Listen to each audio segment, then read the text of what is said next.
करी भगवान जी ने मनु और शत्रुपा को मैथुनी सृष्टि रचने का आदेश दिया भगवान जी ने।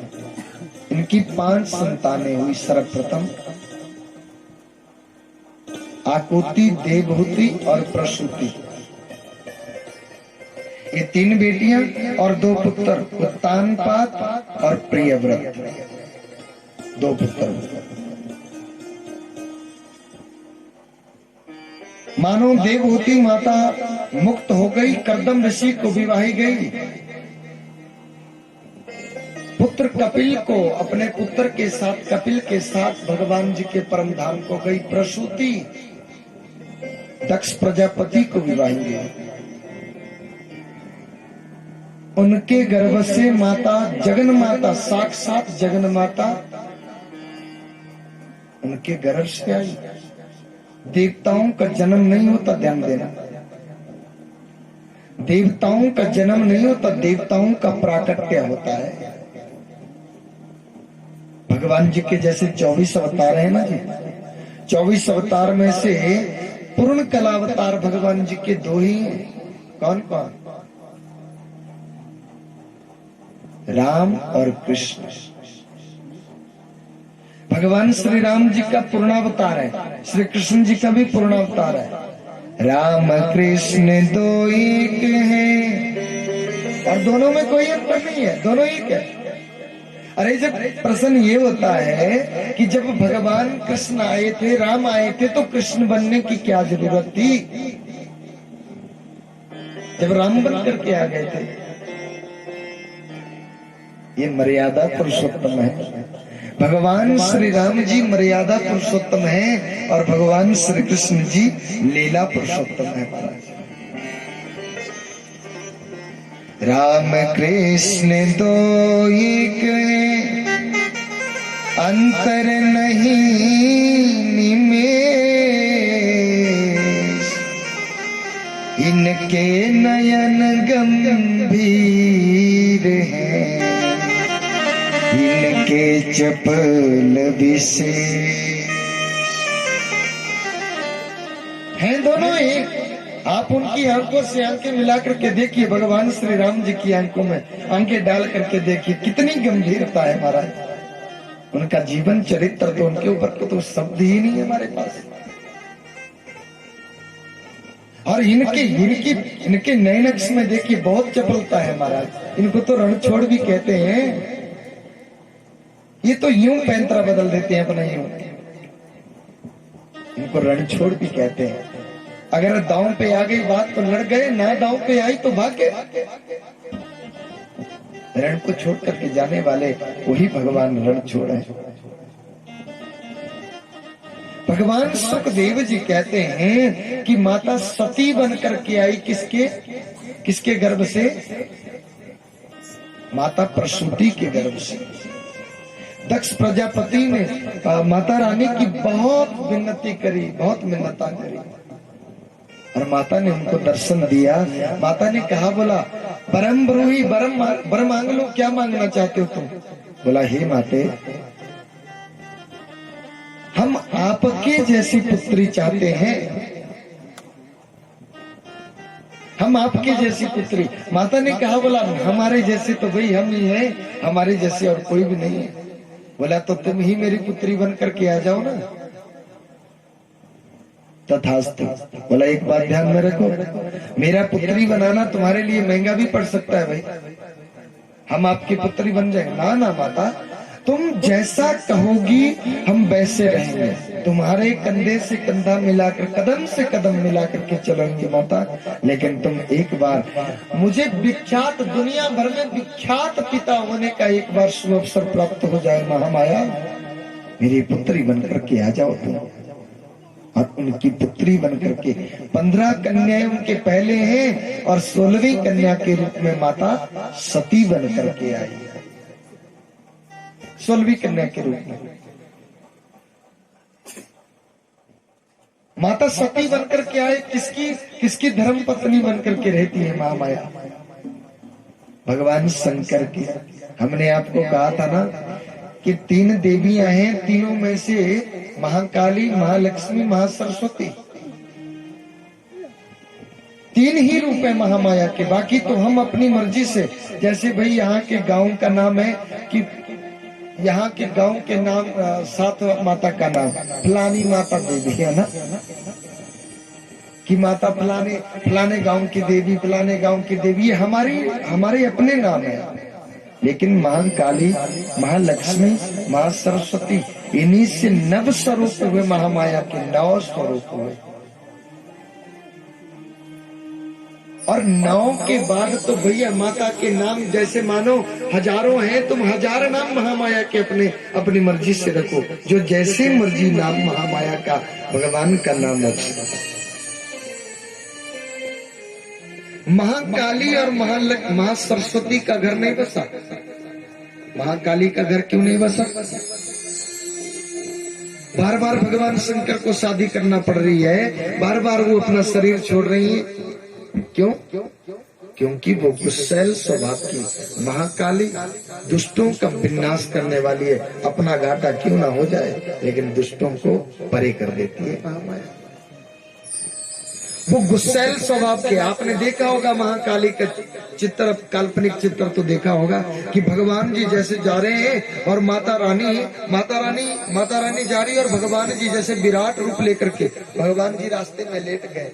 जो माता ने कदम उठाया तो माता का सारा गुस्सा ठंडा करने के लिए भगवान जी को नए नए पैंतरे करना पड़ते हैं। ध्यान देना, ये पैंतरा ही तो है कि माता रानी जा रही विराट रूप में, और भगवान जी उनके समक्ष लेट गए आगे। अरे जैसे देखा तो महामाया की जीवा बाहर निकली है ना, जीवा क्यों निकली? अरे हे भगवान, मेरे से क्या, मेरे से स्वामी मेरे पांव के नीचे आघात। और भगवान जी को ऐसे पैंतरिक अपनाना पड़ा। महासरस्वती का घर क्यों नहीं बसा? बोलती ज्यादा है, ये बड़बड़ाती बहुत है, ये इनकी वाक शक्ति, इनकी स्मरण शक्ति, ये तो भैया पल भर में गूंगे व्यक्ति को बोलना शुरू कर दे, लंगड़ा व्यक्ति बोला बड़े बड़े पहाड़ों को पार कर जाए, लेकिन ये बोलती बहुत है। और महालक्ष्मी भैया बोलती नहीं है ज्यादा,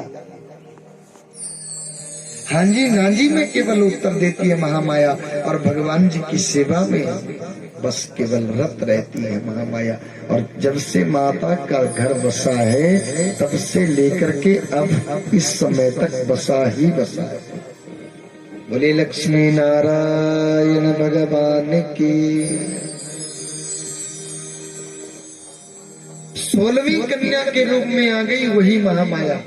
तुम्हारे कुलजा माता की ये कथा चल रही है। एक दिन क्या हुआ कि प्रयागराज में, नदियों के राजा प्रयाग में एक बहुत बड़ी सभा का आयोजन किया गया। उस सभा में देव देवी देवता गंधर्व किन्नर सबको बुलावा भेजा। भगवान शंकर भी इस सभा में आए हैं, लेकिन भगवान शंकर की एक विशेषता है कि वो कहीं भी अगर 5 मिनट के लिए भी बैठ जाए तो अपने भगवान जी के ध्यान में रत हो जाते हैं। अरे वो खुद देवों के देव महादेव हैं, उनके देव कौन हो सकते हैं बताओ? भगवान शंकर अपना देवता, अपना भगवान, अपना गुरु इष्ट किसको मानते हैं? श्री राम जी को। श्री राम जी को अपना गुरु इष्ट, अदला बदली है। श्री राम जी भगवान शंकर को अपना गुरु इष्ट मानते हैं, और भगवान शंकर श्री राम जी को अपना गुरु इष्ट मानते हैं।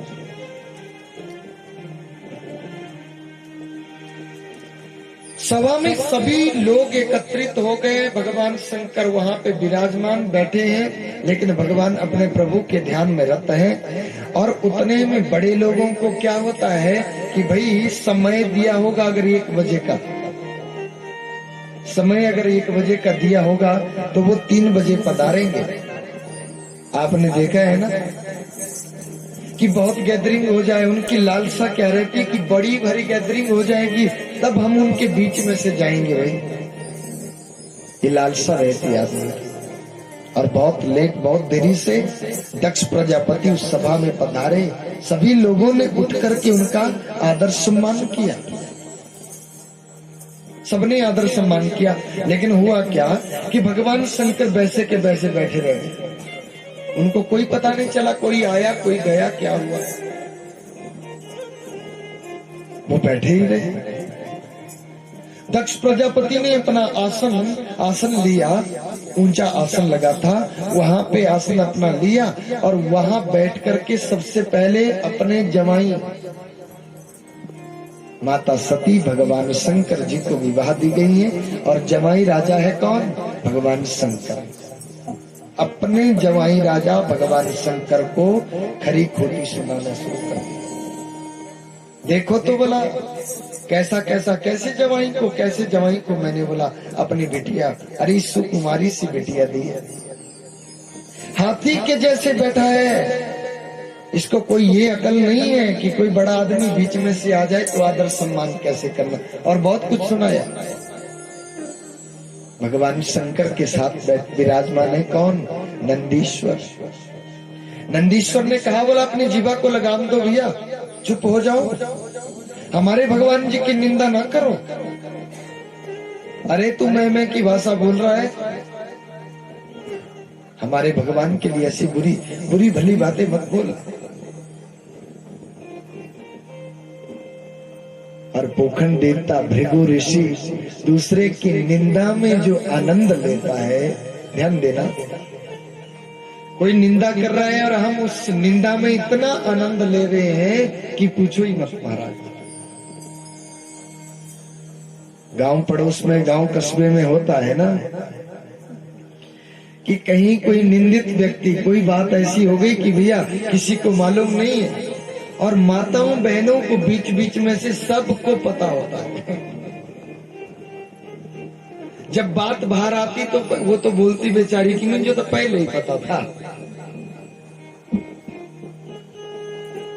दूसरे की निंदा में आनंद लेना, भगवान जी कहते हैं कि वो अपने आप निंदित हो जाता है। हमें दूसरे की निंदा नहीं सुननी चाहिए। कबीरा तेरी झोंपड़ी कलकतिया दे पास, जो करेगा सो भरेगा, तो क्यों पयो उदास। हमें क्यों निंदा करनी? जो कर रहा है वो अपना कर्म, अवश्यमेव भोक्तव्यम कृतं कर्म शुभा शुभम। हम चाहे कितने भी मालिक से बच करके कोई कुछ काम करें, लेकिन हम कभी बच नहीं पाएंगे। जिस दिन भगवान जी के समक्ष हम जाएंगे ना, वहां पे हमारी चित्रगुप्त जी को वो अपना आदेश करेंगे, धर्मराज जी, महाराज चित्रगुप्त जी, पंडित जी आए हैं यहाँ पे, तो देखो भला इनका खाता क्या लिखा है, उस खाते में क्या क्या कमाई करके आए हैं ये। वहां पे हमारा खाता खोला जाएगा, क्योंकि मेरा ही नहीं आपका भी वहां पे खाता है मेरे भाई बहन, सबका खाता है। ऐसा कोई कर्म ना करो अपने जीवन में, अवश्य में भोक्तव्यम, अवश्य ही मनुष्य को भोगना पड़ते हैं। क्या? कृतम कर्म, किए गए कर्म। कैसे कर्म? शुभा अशुभम, शुभ और अशुभ कर्मों का फल ही भोगने के लिए मनुष्य यहाँ पे आया है। और जो पीछे हमने बोया था वो आज हम काट रहे हैं, जो आज हम बो के जाएंगे वो आगे हम काटेंगे। तो चित्रगुप्त जी के उनको आदेश करेंगे धर्मराज जी। धर्मराज कौन है? अरे धर्मराज भी, धर्मराज जी के रूप में, एक रूप में वही भगवान बैठे इधर, यही तो हमारे परमात्मा बैठे हैं, एक रूप धर्मराज में बैठे। और वहां जाकर के जब खाता खोला जाएगा तो देखा जाएगा कि क्या कमाई करके आया था नाम भजन को ले चले पाप पिटारी। अरे पापों की पिटारी दशरथ जी ने, राजा दशरथ जी ने माता कौशल्या को चलते चलते उपदेश दिया, काहू न को सुख दुख करता था, निज कृत कर्म भोगु सब भराता। कोई किसी के सुख और दुख का कारण नहीं होता।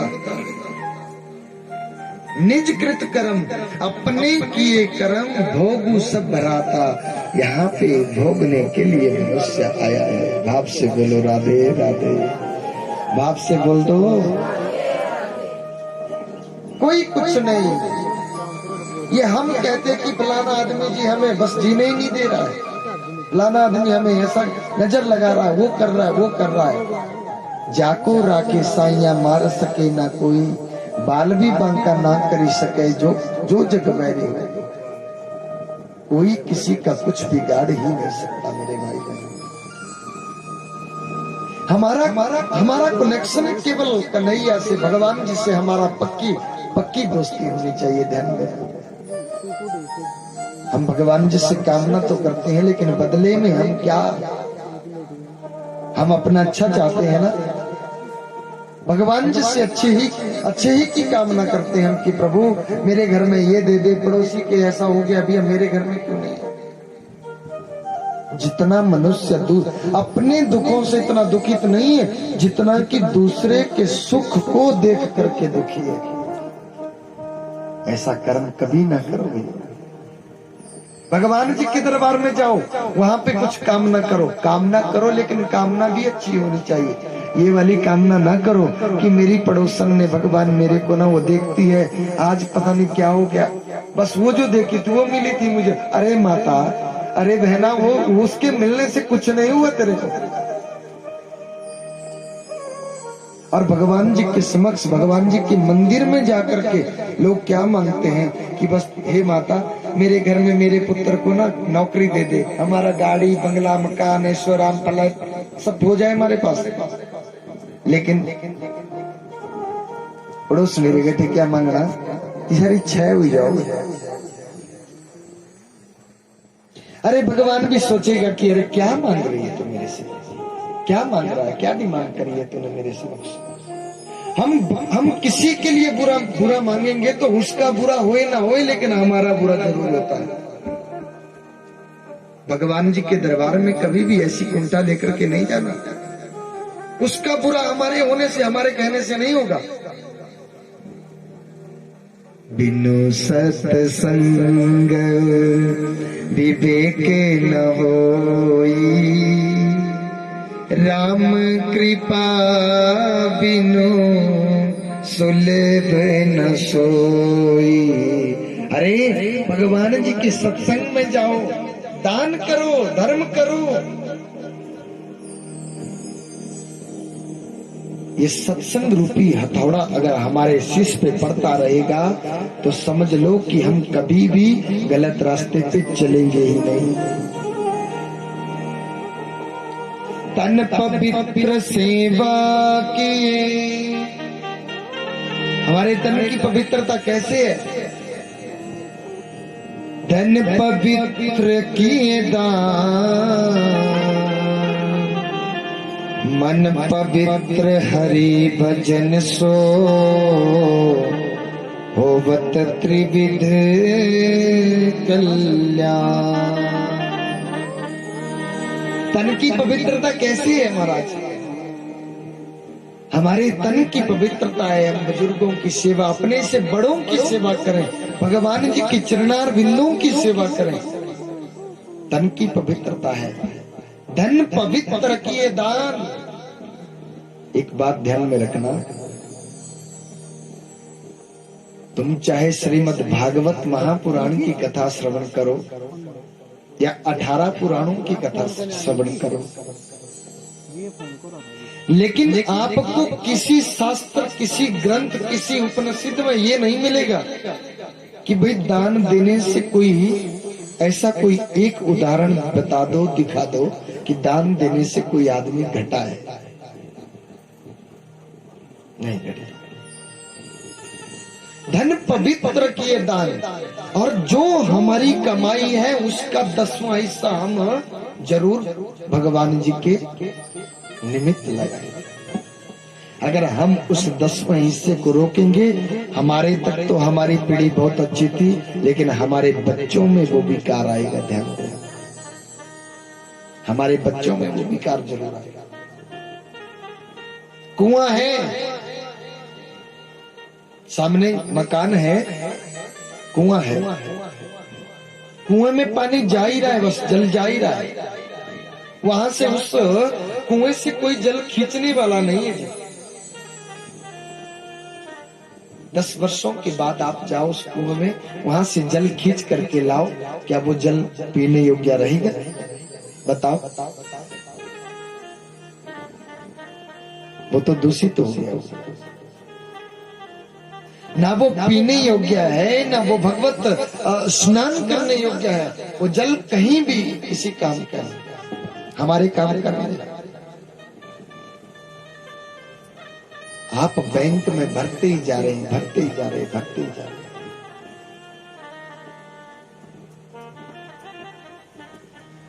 नड़िनुए 1000 और पाए तो लग कोई जाना, फिर मैं फिक्स करवाई देना है।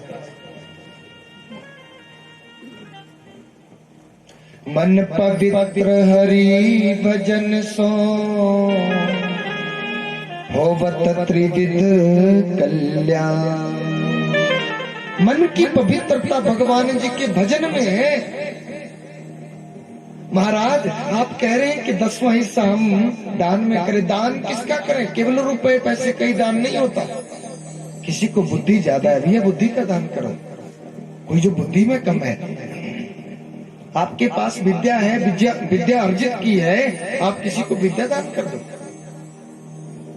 अपने राष्ट्र की सुरक्षा के लिए, किसी गरीब बेटी की शादी के लिए, किसी मंदिर निर्माण के लिए, किसी रास्ते निर्माण के लिए, और अपने घर में बुलाए भगवान उस जगह पे। ये जगह ही तो दान करने योग्य है। इससे अच्छी जगह तो भैया कहीं नहीं मिलेगा। बाप से कहो राधे राधे। तीनों प्रकार, यहां भी धनी बनोगे और ऊपर जाकर के भी धनी बन करके। लेकिन दान किसको करें? बात तो ये भी है ना, सुपात्र दानम भवेत धनाढ्य और कुपात्र दानम भवेत दरिद्र। सुपात्र एक दान ऐसा है, उस दान को न अत्र पात्र परीक्षा। कौन सा दान है वो है अन्नदान। अन्नदानम समम दानम भूतो न भविष्यति। जिस दान को देकर के मनुष्य तृप्त हो जाए, दान लेने वाला तृप्त हो जाए, उस दान को तो सबसे बड़ा दान कहते हैं। आप मुझे कुछ दान कर रहे हैं, हम किसी को दान कर रहे हैं, वो दान लेने वाला तृप्त ना हो तो वो दान तो हमारा खुश होना चाहिए। भगवान जी ने क्या किया है? ये मनुष्य खोपड़ी को उल्टा करके लगाया है ना? मनुष्य खोपड़ी को उल्टा करके लगाया है। तुम उल्टे, अच्छा तुम ऐसा करो, अब बरसात आएगी आगे, तो बरसात आने पे जहां पे पानी आपने पूरे छप्पर का पानी इकट्ठा किया है और जहां पे पड़ता है उसके नीचे एक घड़ा लो और उल्टा करके घड़े को रख दो। बरसात जाने के बाद देखो उसमें पानी होगा। पूरी बरसात जाने दो, फिर देखो उसको कि पानी होगा उसमें, होगा कि नहीं होगा जी? अरे बरसात पूरी बरसात बरसी है उसके ऊपर, क्यों नहीं होगा उसमें पानी? नहीं होगा। अरे कैसे होगा जब वो उल्टा रखा है? तो वो नहीं भरने वाला। मनुष्य खोपड़ी को भी भगवान जी ने उल्टा करके लगाया। तुम कितना दान दे दो, नहीं भरते। गौ धन गज धन रतन धन खान। हमारे घर में गौ रूपी धन हो, गज रूपी धन हो और रत्नों की खान क्यों ना हमारे घर में लग जाए, लेकिन आदमी को तृप्ति नहीं होती, संतोष नहीं होता। जब आवत है संतोष धन, सब धन धूरि समान। और जब मनुष्य के हृदय में संतोष रूपी धन प्रविष्ट हो जाता है, तो उसके बाद सब धन धूल के समान लगना शुरू हो जाते। ध्यान देना कि मेरे किसी काम का नहीं, सब धन धूली समान एक आम दिखने लगता है कि ये सब आम है भैया, हमारे लिए कुछ नहीं।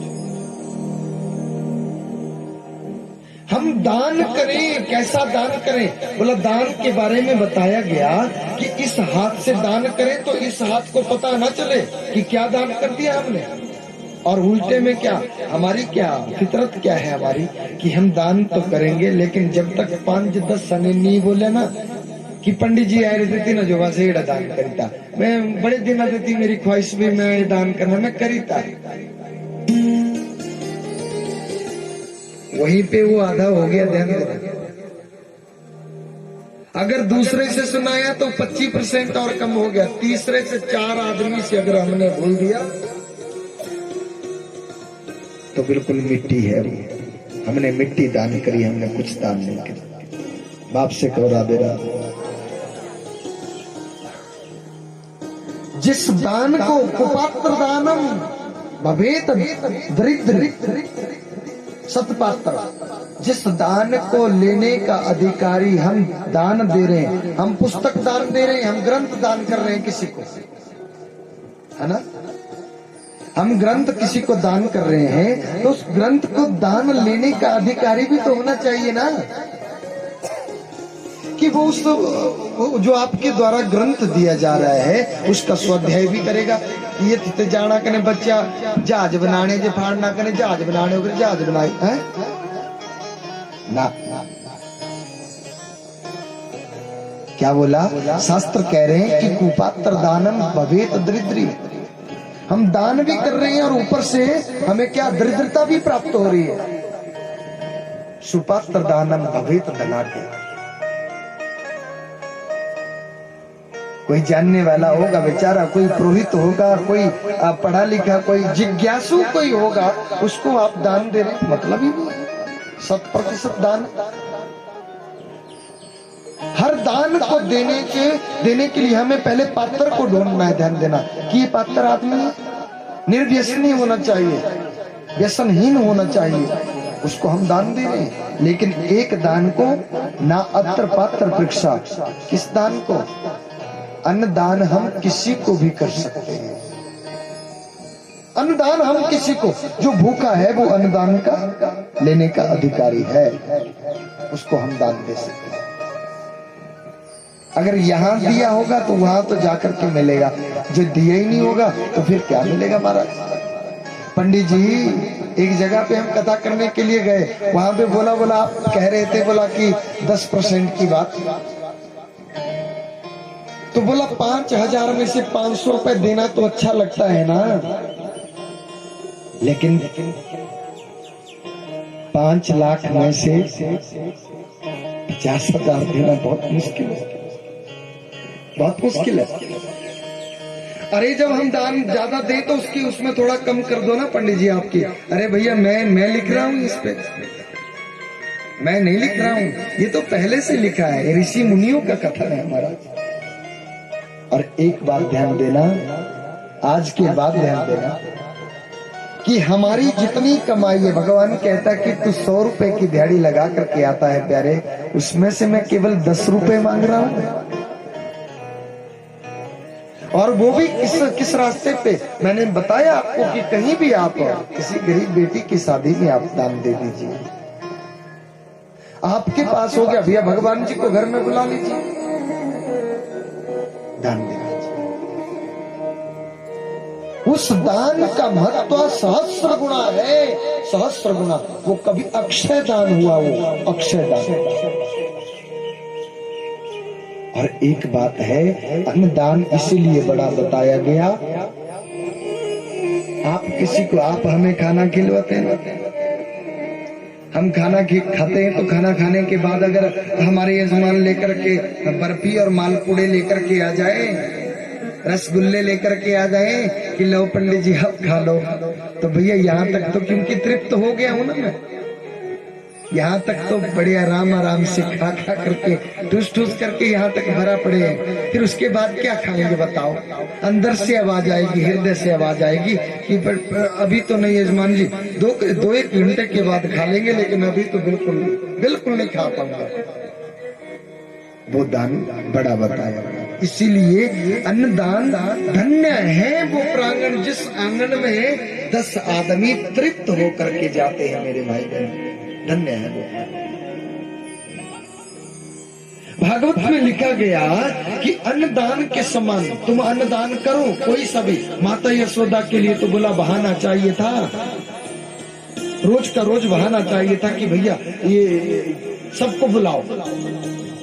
और आज का खाना ना, सबका खाना आज यहीं पे होगा, माता यशोदा के महल में ही होगा सबका खाना। ये होता है भक्तों की ये सोच रहती है भगवान जी के लिए कि कोई 10 आदमी खा करके चले जाएं। माता सती 16वीं कन्या के रूप में आई, बहुत बोला अरे मेरा पुत्री बनाना तुम्हारे लिए महंगा पड़ सकता है। बोला नहीं माता तुम आओ। आई और ये प्रयागराज में बहुत बड़ी सभा, भगवान शंकर को भी बुलाई गई, बहुत बड़ी सभा लगी, हरि कोटि सुनाई। और भृगु ऋषि कुकण देवता भगवान जी की निंदा में बहुत आनंद ले रहे थे। भृगु ऋषि अपने दांत निकाल रहे थे, आनंद ले रहे थे दूसरी की निंदा में। और पूखन देवता अपनी दाढ़ी इतनी इतनी लंबी श्वेत दाढ़ी हो गई है, उस दाढ़ी को हिला हिला करके अच्छा अच्छा।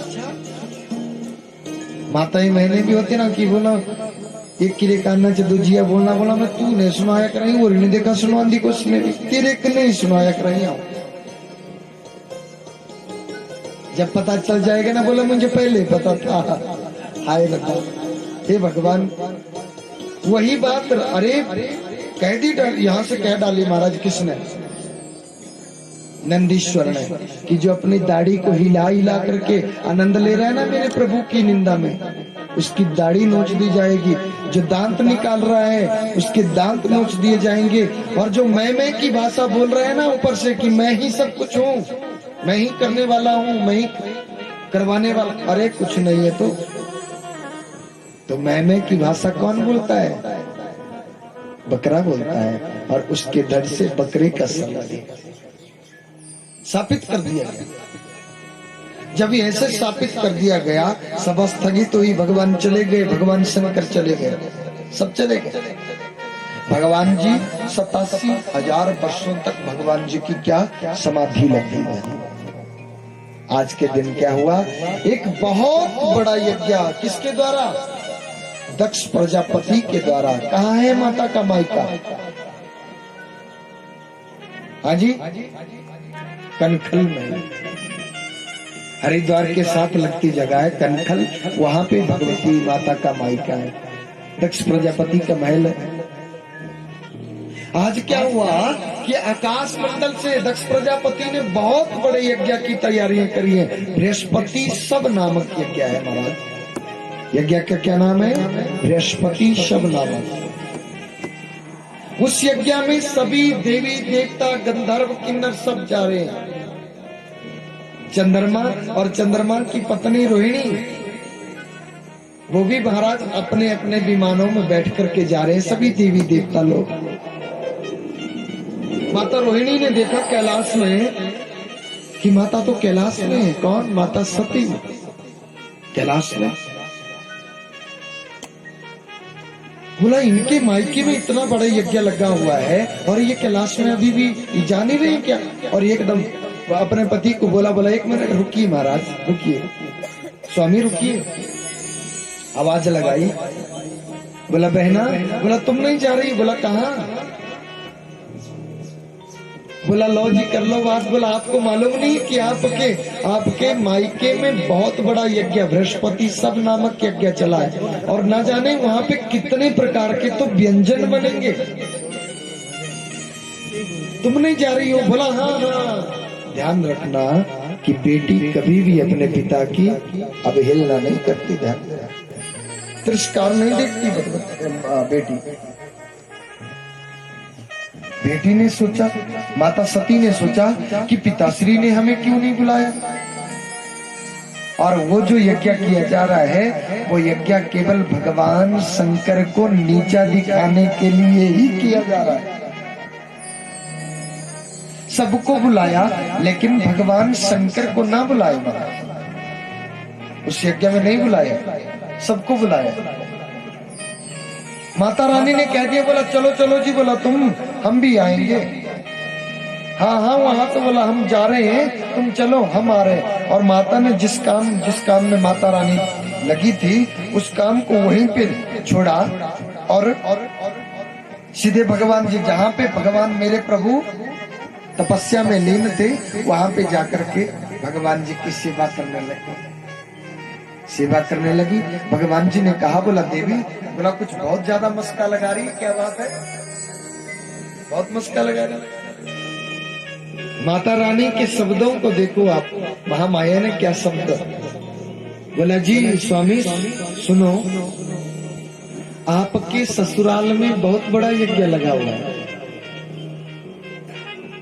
और मैं चाह रही हूँ कि हम भी उस यज्ञ में जाएं। इस बहाने से हम अपनी बहनों और अपने माता पिता से भी मिलकर आ जाएंगे और यज्ञ में भी जाएंगे। माता रानी ने कहा, जब भगवान जी से, भगवान जी ने मना कर दिया, बोला देवी हम नहीं जाएंगे। बोला क्यों? बोला हमें बुलाया नहीं है वहां से। बोला प्रभु तुम ही कहते थे हमारे से, तुम ही कभी हमें ये शांति का पाठ पढ़ाते थे कि बोला माता पिता गुरु देव दरबार और मित्र, कौन कौन चार घर हैं? कौन कौन है? माता पिता, गुरु, देव दरबार और मित्र। इन चार घरों से कभी बुलावे की आकांक्षा नहीं रखनी चाहिए। ध्यान देना, नहीं बुलाया है ना, भागवत में बुलाते ही नहीं थे पहले लोग। ध्यान देना, भागवत में कोई किसी को नहीं बुलाता था पहले। ये तो हमारे सामने की बात है। मैं बहुत छोटा था तो हमारे पड़ोस में भागवत लगी थी, तो भात खाने के चक्कर में हम स्कूल से, वही स्कूल से ही हो जाते थे कि भाई हम भी जाएं, भागवत में भी जाएं और वहां पे भात भी मिलेगा। जब वहां पे गए, बहुत गरीब जमाने होते थे पहले। भागवत कहाँ होती थी? बहुत दूर दराज होती थी भागवत, और बहुत दिनों की बात होती थी। तो मेरे सहपाठी मेरे साथ पढ़ते थे ना उस गांव से, तो वो बोलते कि हमारे गांव में भागवत लगी है। भाई क्या मिलता है वहां पे? बोला चने भी मिला है, प्रसाद भी मिला, कने भात भी मिला। अच्छा क्या करना पाओ? चढ़ावा पाओ पर चढ़ाना भी। तो बहुत भोला जमाना था। तो भाई मैंने सोचा कि अगर चढ़ावा ना चढ़ाए तो भात नहीं मिलेगा शायद, तो किसी से उधार लिए। कितनी? 58 लिए उधार, 58 उधार लिया और भगवान जी को चढ़ाए। और भात उस दिन बना ही नहीं था, भात उस दिन बना ही नहीं था, उस दिन प्रसाद ही बना था। तो प्रसाद के ही डोले बार बार उसको खाए जा रहे हैं, फिर से उधर से आ रहे। ऐसे होते थे, बहुत दूर दराज होती थी भागवत कथा। अब तो एक गांव में एक डेढ़ के 4 भागवत चले।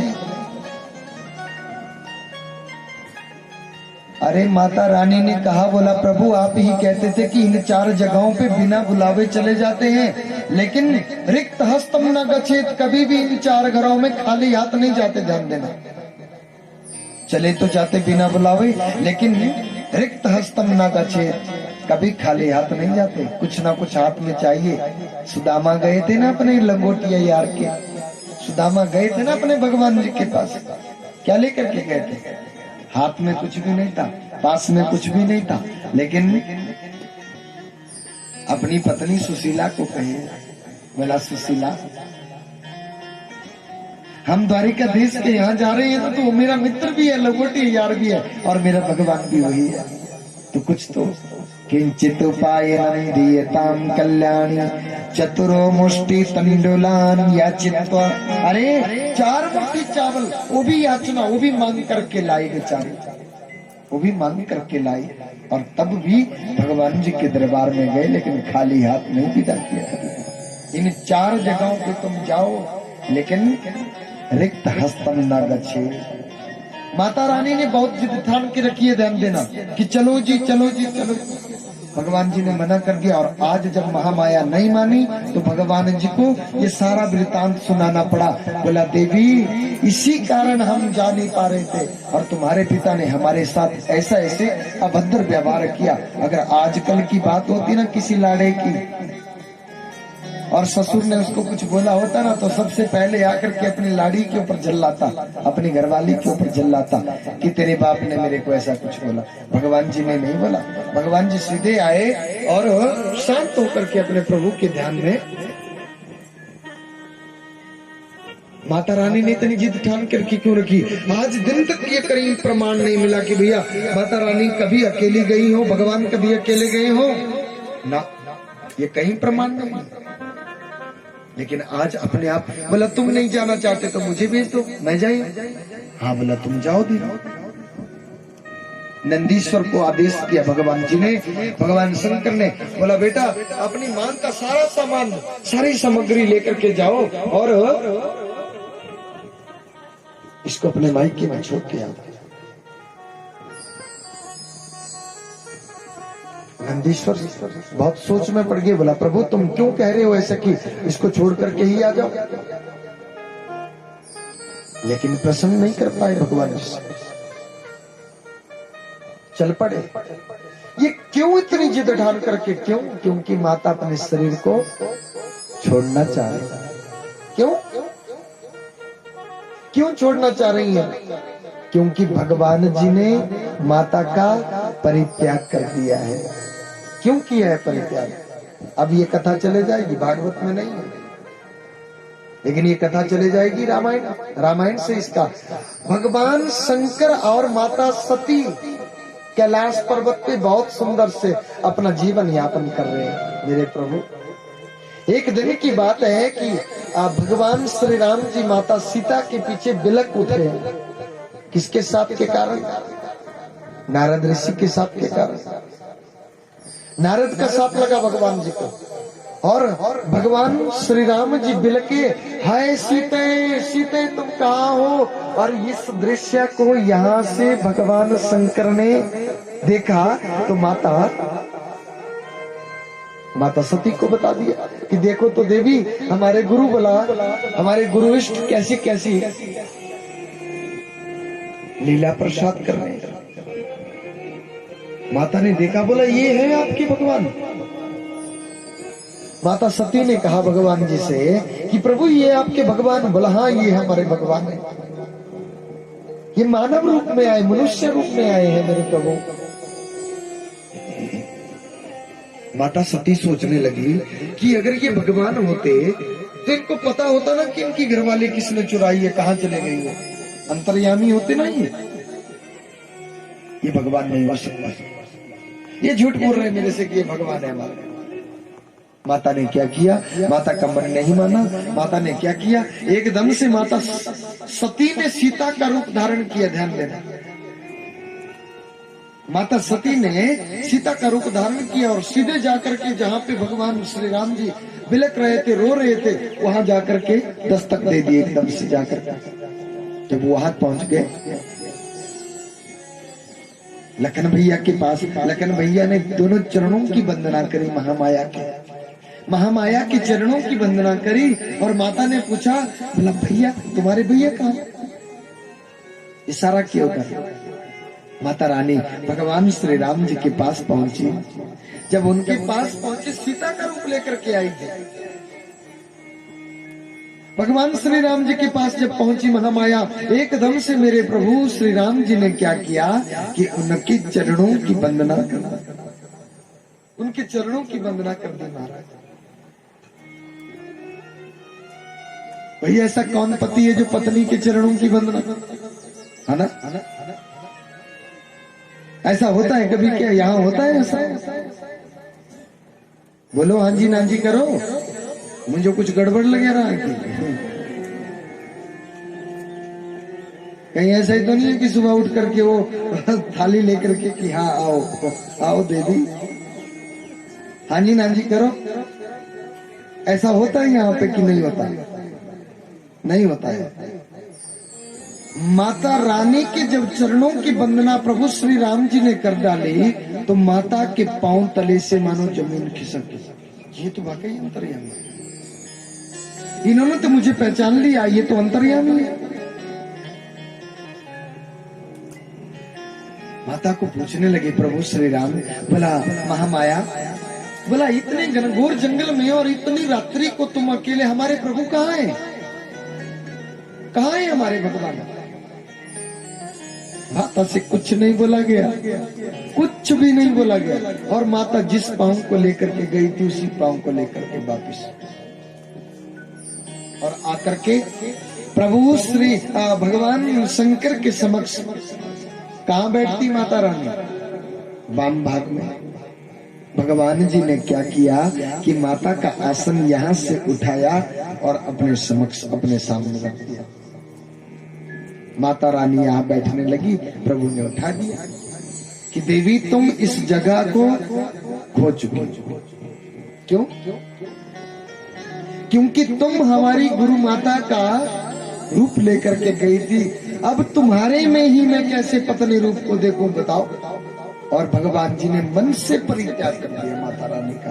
देवताओं ने जय जयकार करी, बोला प्रभु तुम धन्य हो, तुमने एक विचार में अपनी पत्नी का परित्याग कर दिया। और भगवान जी की जय जयकार करने लगे सभी देवता लोग।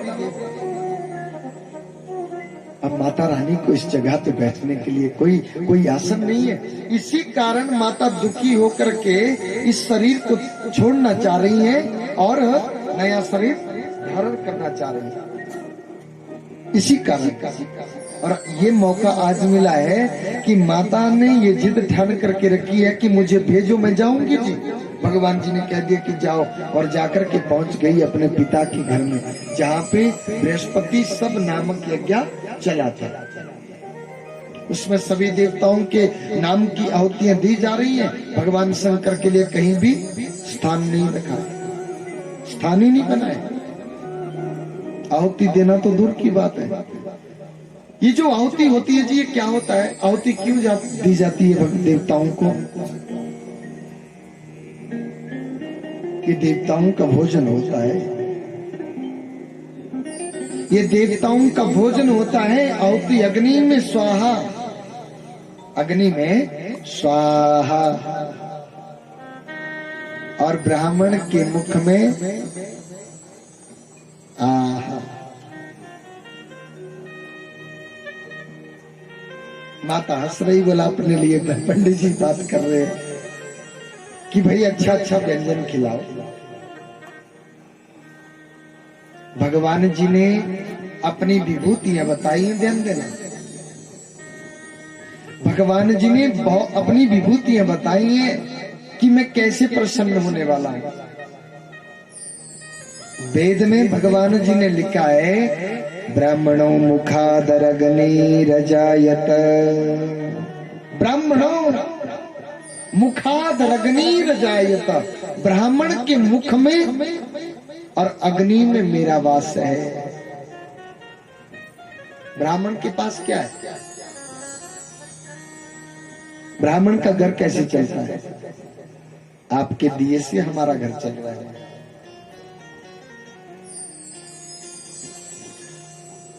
वकील चाहेगा, वकील की घरवाली भी हो सकता है यहाँ पे हो कोई बेचारी, लेकिन ये बात पक्की है, वकील चाहेगा भी उनका कारोबार कैसे चलेगा जी?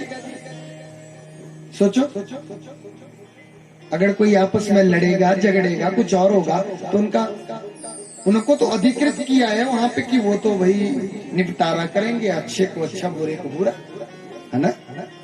वो भी उनका भी वही भगवान है। वो भी रोज दुख करते हैं कि भगवान ठीक सा कल था हमारे आज। डॉक्टर जी का घर कैसे चलेगा? बीमार होंगे ना तभी तो जाएंगे डॉक्टर जी के पास, जाएंगे कि नहीं जाएंगे? ब्राह्मण का घर कैसे चलेगा? वो भी रोज दुख जगाएगा कि प्रभु आजकल काम ही नहीं, गर्मियां पड़ रही हैं, आगे देखना गर्मियां पड़ रही हैं, अब काम ही नहीं, अब काम ही काम है भैया। तुम बैठो अपनी दुकान, बहुत काम है, बहुत दवाई बिखेगी, तभी तो उनका परिवार पलेगा ना। ब्राह्मण क्या कामना करता है भगवान जी से? हे भगवान, हे प्रभु, क्योंकि हमारी तो खेती ही ये है ना, सारी यही खेती है। मेरे यजमान के घर को ना जैसे अनार भरा होता है वैसे भर दे, अनार कहीं से खाली रहता है? नहीं रहता कहीं से। जैसे अनार भरा होता है वैसे मेरे यजमान के घर को भर दे और उसका मन करे कि अब मैं दान दूं, पंडित जी को बुलाऊं, दान दूं मैं, और पंडित जी का घर चले,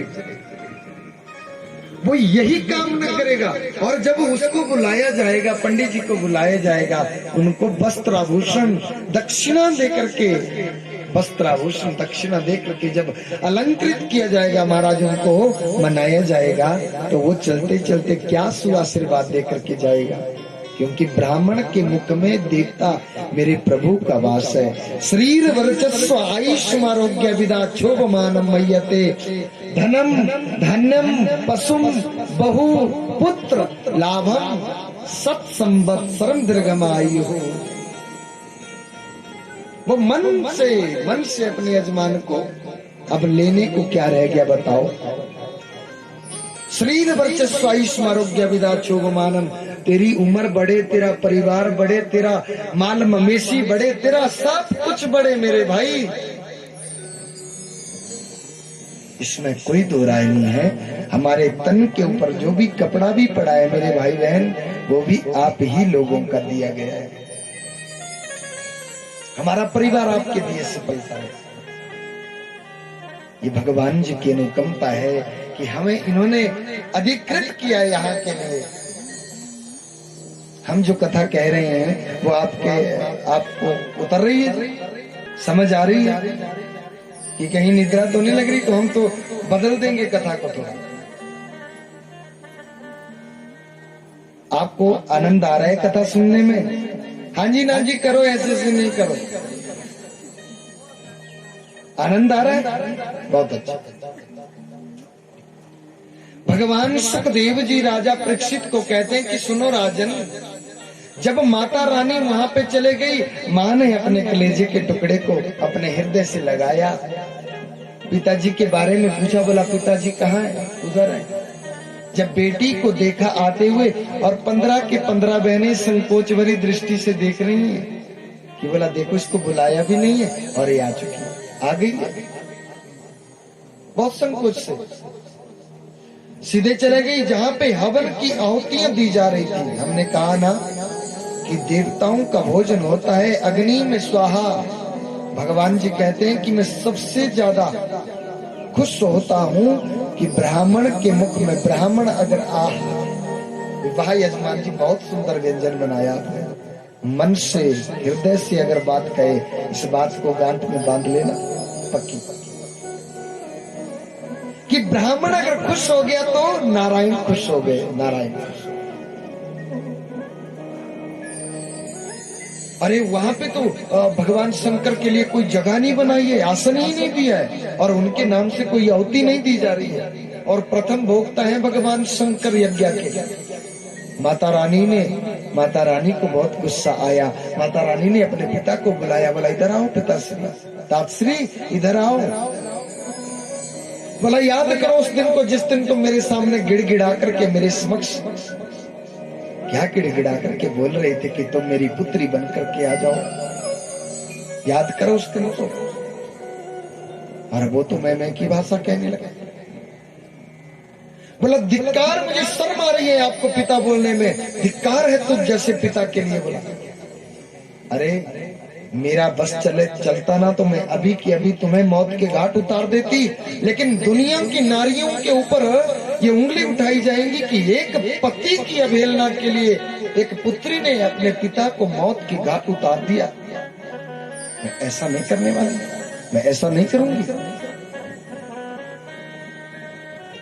लेकिन मैं तुझे नहीं मार सकती तो मैं अपने आप को तो। और महामाया ने क्या किया, योगाग्नि का आश्रय लिया, योगाग्नि का आश्रय लिया और योगाग्नि के साथ अपने पूरे शरीर को धू करके जलाने लगी महामाया। जब धू करके माता का शरीर जलने लगा, माता मूर्छित होकर के वहीं पे गिर गई। अरे मारो काटो की आवाज, और जाकर के ये बात जाकर के नारद ऋषि के द्वारा भगवान शंकर को बता दी गई। जब भगवान शंकर को ये बात बता दी गई, बहुत दुखी हुए मेरे प्रभु। बहुत दुखी।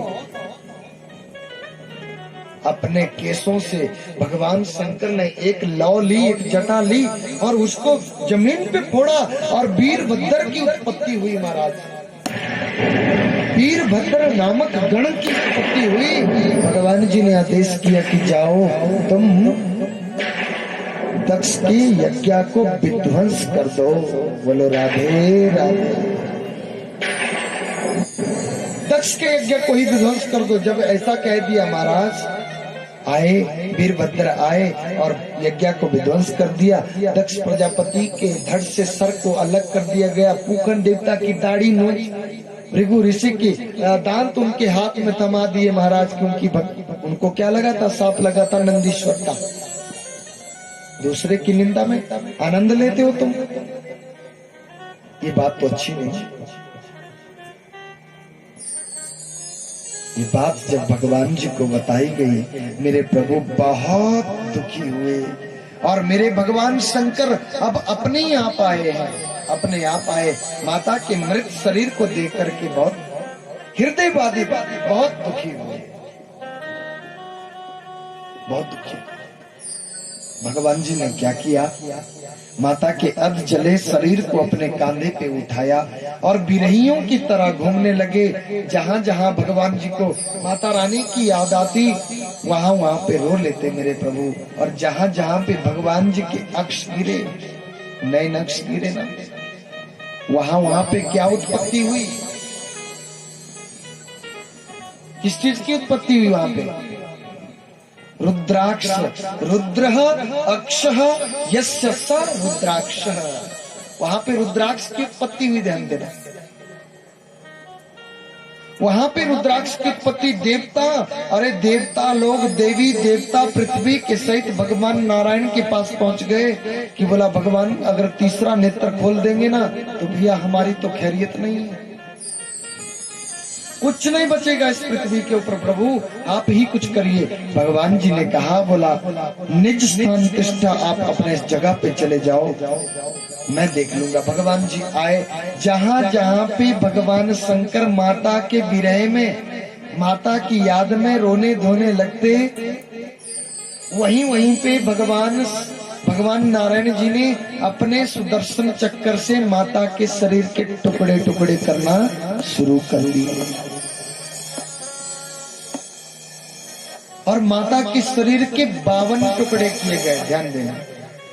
और जहां जहां ये टुकड़े गिरे, वहां वहां पे भगवती माता के सिद्ध पीठ बने। ऐ माई मेरी सच्चिया जोता बाली माता, सदा ही जय।